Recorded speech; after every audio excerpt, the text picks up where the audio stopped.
Did you know the difference between a good 10K and a great 10K race comes down to just a few essential training tips?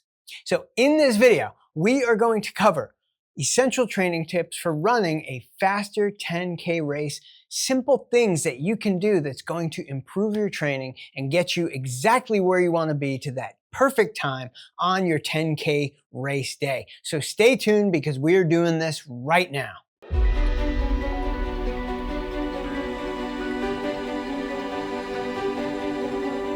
Running a 10K race is a very important mark of the running capacity that you want to achieve.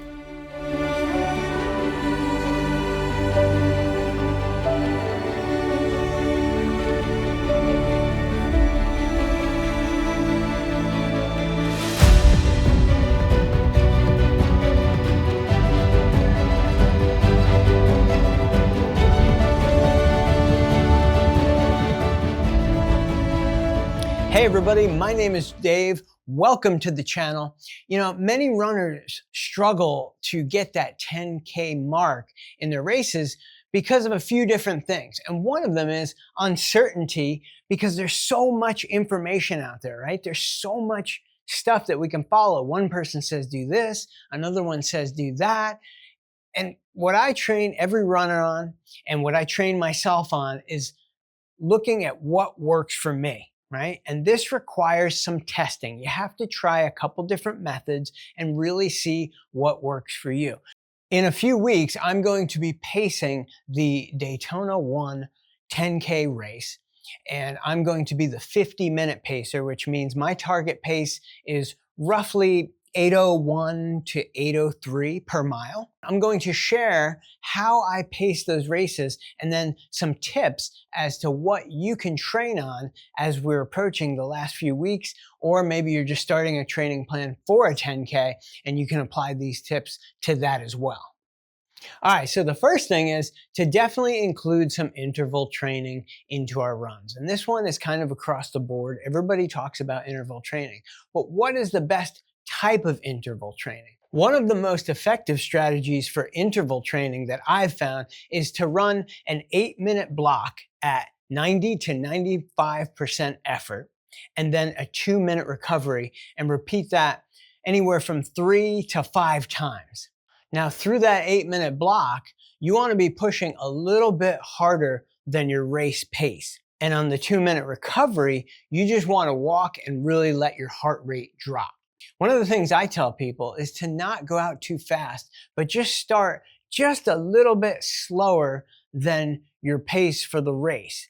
And then as you get into the race, you will start to speed up. Your body will warm up. You'll feel a lot better. And this seems to be one of the best ways to run your race at race pace. And then the third thing is the importance of recovery. We've got to be getting a lot of sleep and using a lot of lower heart rate, whether you do breathing exercises, meditation, whatever you do to calm yourself down after a run and throughout your day, this is going to make a huge difference. And of course, the sleep that you get at night, you know, getting 7.5 to even 9 hours of sleep is okay when you're training hard for something that's very crucial like a 10K race. Now, one of the things that we really want to focus on throughout the entire process is consistency. And I always explain it like this. We have to stay consistent, right?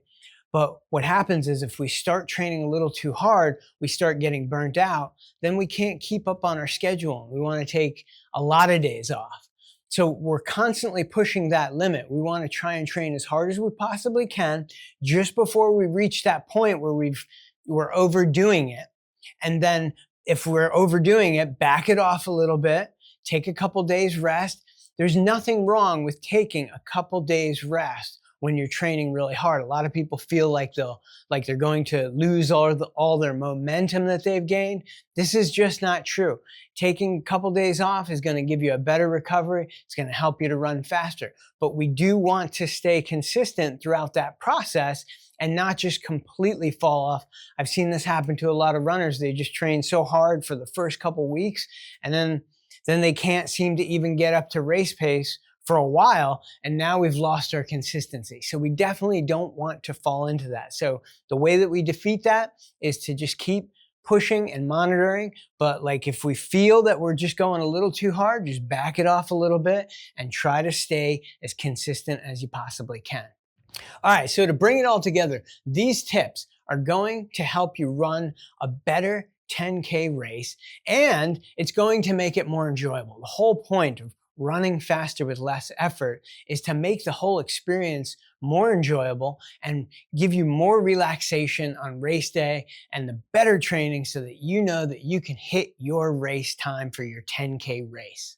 If you found these tips helpful, don't forget to subscribe to the channel, leave a like. I've got some other videos coming up that are going to discuss some detailed, in-depth 10K training plans and 5K training plans, two of my favorite races. And I want you to be able to see those. So don't forget to subscribe to the channel and have a great training day out there today.